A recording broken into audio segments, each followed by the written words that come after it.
អូខេស្ដីអ្នកគ្នាអញ្ចឹងថ្ងៃនេះយើងជួបគ្នាម្ដងទៀតនៅវីដេអូថ្មីហើយថ្ងៃនេះយើងនឹងមកសិក្សាពីរបៀប build brand content នៅលើ page ថ្មីរបស់យើងតែម្ដង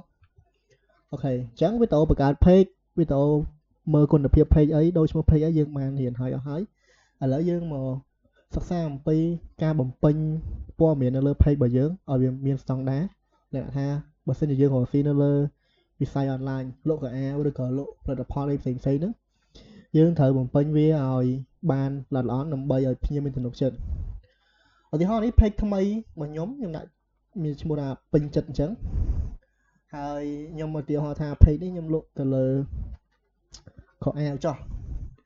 អញ្ចឹងជាងដំបូងយើងត្រូវសិក្សាអំពីនេះគុណភាពសុខភាពរបស់ page ឯងអញ្ចឹងយើងចូលដើម្បីបំពេញ form នឹងបានយើងចុចកន្លែងនេះមកនេះកន្លែងឲ្យ edit detail នេះមកបន្តមកទៀតយើងឃើញថាយើងត្រូវជ្រើស page category កន្លែងហ្នឹងកន្លែង category របស់យើងហ្នឹងតើយើងលក់អីគេយើងរកស៊ីទៅលើលក់អីគេ page ហ្នឹងអញ្ចឹងឧទាហរណ៍មិញដាក់លក់កៅអៅអញ្ចឹងដាក់ clothes អូខេសម្លៀកបំពាក់ clothes brand តមកទៀតយើងចុច save មកអញ្ចឹងយើងបានមួយចំណុចហើយបន្តមកទៀតcontact information យើងចំណុចមើលនេះមក add your address អញ្ចឹងតើការលក់របស់យើងហ្នឹងមានទីតាំងច្បាស់លាស់ហើយអត់បើទោះបីជាយើងអត់ទាន់មានហាងអត់ទាន់មានអីក៏យើងមានកន្លែងដែលយើងត្រូវលក់ដែរអញ្ចឹងយើងត្រូវដាក់ព័ត៌មានដាក់មក address ហ្នឹងនៅណាអូខេអញ្ចឹងដាក់ថានៅកំពតចុះនៅក្រុងកំពតមកចឹងដាក់កំពត Cambodia ហើយតមកទៀតនេះវានឹង load location ហ្នឹងទៅខេត្តកំពតយកទៅមកហើយបើសិនជាយើងកាន់តែច្បាស់ទៀតយើងដាក់ zip code យើងដាក់អីមកមានន័យថាផ្លូវណានៅហាងរបស់យើងចឹងមកនៅពេលដែលគេចុចទៅគឺដល់ហាងរបស់យើងមកអញ្ចឹងខ្ញុំចុច save មកអូខេអញ្ចឹងយើងបាន2ហើយកន្លែងឲ្យ service area នេះយើងមិនដាក់ទេបើយើងដាក់ location នេះហើយបន្ទាប់ទៀតយើងចូលដាក់ phone number អញ្ចឹង page យើងត្រូវតែដាក់លេខទូរស័ព្ទដើម្បីឲ្យភ្ញៀវទុកចិត្តអូខេឧទាហរណ៍ដាក់លេខមក7 44 94 5.7ហើយយើងចុច save មកអញ្ចឹងយើងបាន2ហើយបន្តមកទៀតយើងត្រូវ add Gmail អញ្ចឹងយើងត្រូវមាន Gmail មួយយើងដាក់មក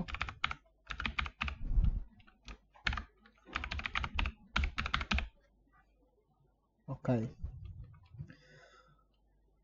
អានេះបើសិនជាយើងមានលេខ WhatsApp យើងអាច add បន្ថែមមកបានតែខ្ញុំអត់មានខ្ញុំដាក់ទេព្រោះយើងដាក់លេខទូរស័ព្ទហើយបន្តមកទៀត link ហើយ website and social media link អញ្ចឹងបើសិនជានៅពេលដែលយើងលក់យើងមិនមែនលក់តែលើ page ទេឧទាហរណ៍ដែលយើងមាន TikTok មាន IG អីអញ្ចឹងយើងអាច add បញ្ចូលកន្លែងហ្នឹងបានឥឡូវខ្ញុំឧទាហរណ៍មួយចុះហើយ add social media link អញ្ចឹងនេះយើងមានលក់នៅលើ TikTok ឬក៏នៅលើ IG អីចឹងមកឧទាហរណ៍មួយខ្ញុំដាក់នៅលើ IG ចុះអញ្ចឹងខ្ញុំចូលទៅយក link អ្នកនរគ្នាគ្រាន់តែចូលទៅយក link IG មកអូខេចូលទៅ link IG សិនអានេះបើសិនជាយើងមានតែពេលដែលយើងធ្វើហាងទៅយើងមាន IG មាន TikTok អីអញ្ចឹងយើងមិនលក់តែនៅលើ page ទេអូ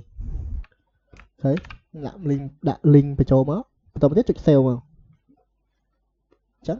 នៅពេលដែលយើងចុចទៅគឺចូលទៅដល់ IG យើងហ្មងហើយនៅក្នុងហ្នឹងវាមិនមែនមានតែ IG ទេមានដូចជានេះអ្នកអាចមើលបាន TikTok YouTube អីច្រើនទៀតដែលយើងអាចដាក់បានអូខេអញ្ចឹងហើយដល់ហើយមួយទៀតបើសិនជាយើងមាន website យើងអាចដាក់ website បានបើសិនជាយើងលក់ប្រភេទជាដូចជាសម្ភារៈកុំព្យូទ័រក៏មិនគេមាន website ឲ្យយើងចូលទៅឆែកមើលអញ្ចឹងយើងអាចដាក់ website ហ្នឹងនៅក្នុង information របស់ page ហ្នឹងបានអូខេបន្តមកទៀតយើងចូលមកកន្លែងឲ្យ basic information នេះមកអូខេអញ្ចឹងចំណុចនេះអត់សំខាន់ទេយើងមិនដាក់ទេយើងចូលកន្លែង add hours អញ្ចឹងតើ page របស់យើងនឹងបើកលក់មានន័យថាយើង reply chat គេនៅម៉ោងណាខ្លះអញ្ចឹង ទីហោថាបើសិនជាយើងបើក24ម៉ោងយើងដាក់ថា always open អញ្ចឹងមានន័យថាយើង reply គេរហូតគេឆាតមកស្មើមែនក៏យើងមានអ្នក reply ដែរក៏ប៉ុន្តែបើសិនជាអត់ទេយើងយកឡើងនេះ open select hour open on select hour អញ្ចឹងយើងគេនឹងមានដាក់ឲ្យហើយចាប់ពីថ្ងៃច័ន្ទដល់ថ្ងៃអាទិត្យតែយើងបើកនៅម៉ោងប៉ុន្មានឧទាហរណ៍ខ្ញុំបើកម៉ោង7ព្រឹកចុះអញ្ចឹងម៉ោង7ព្រឹកនេះ7:00 AM ហ្នឹងមកហើយយើងបិទនៅម៉ោងប៉ុន្មានបិទម៉ោង12យប់អីអញ្ចឹងមកហ្នឹងនៅថ្ងៃច័ន្ទថ្ងៃអង្គារថ្ងៃពុធអីយើងអាចដាក់តាមហ្នឹងបានមានន័យថាម៉ោងហ្នឹងមិនយើង reply ឆាតគេម៉ោង7ព្រឹកមិនយើង reply គេឆាតមកមុនហ្នឹងយើងអត់បាន reply អត់បាន reply ទេអូខេអញ្ចឹងនេះគ្រាន់តែឧទាហរណ៍ទេខ្ញុំអត់ដាក់ទាំងអស់ទេនៅពេលដែលយើងបំពេញហើយអស់ហើយយើងអាចចុច save មកចុច save មួយមកអូខេបន្តមកទៀតកន្លែង add service add service នេះយើងហើយធ្វើការគេចង់ដឹងថាយើងស៊ីលក់ផលិតផលអីអញ្ចឹងមកខ្ញុំដាក់លក់ខែអញ្ចឹងដាក់ in stock shopping អីអញ្ចឹងមកឬក៏មានអីផ្សេងៗទៀតតាមផលិតផលរបស់យើងអាចដាក់បាន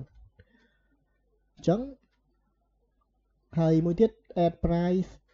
នេះអញ្ចឹងគេចង់ដឹងថា page របស់យើងនេះលក់ផលិតផលហ្នឹងវាតម្លៃឡើងអ្នកថាប៉ុន្មានដែរអញ្ចឹងបើដុល្លារ1នេះមានន័យថាវាថោកដុល្លារ2នេះវាថ្លៃម្ហូបដែរដល់ពេលដុល្លារ3នេះវាមាន expensive ថ្លៃដល់ពេលដុល្លារ4នេះមានន័យថាផលិតផលរបស់យើងវាអាចចាប់ពី100ឬក៏1000ឡើងទៅលើអីអញ្ចឹងអូខេអញ្ចឹងលក់ខោអាវវាអាចចាប់ពីដុល្លារ1នេះទៅវា10រៀល5រៀលអីអញ្ចឹងវាថោកឯងអញ្ចឹងយកនេះមកហើយចុច save អូខេបន្ទាប់ពីបំពេញហើយអស់យើងចូលទៅមើល page របស់យើងវាដល់ហើយចូលខាង about មកហើយយើងបំពេញហើយអស់ហើយអញ្ចឹងប៉ុណ្នេះវាអាចយកជាការបានហើយយើងនៅដាក់ cover ដាក់ profile ដាក់ cover ទៀតមកគឺវាអូខេហើយយើងអាចចាប់ផ្ដើមផុសលក់អីបានហើយអញ្ចឹងវីដេអូនេះមានតែប៉ុណ្្នឹងទេអ្នកនរគ្នា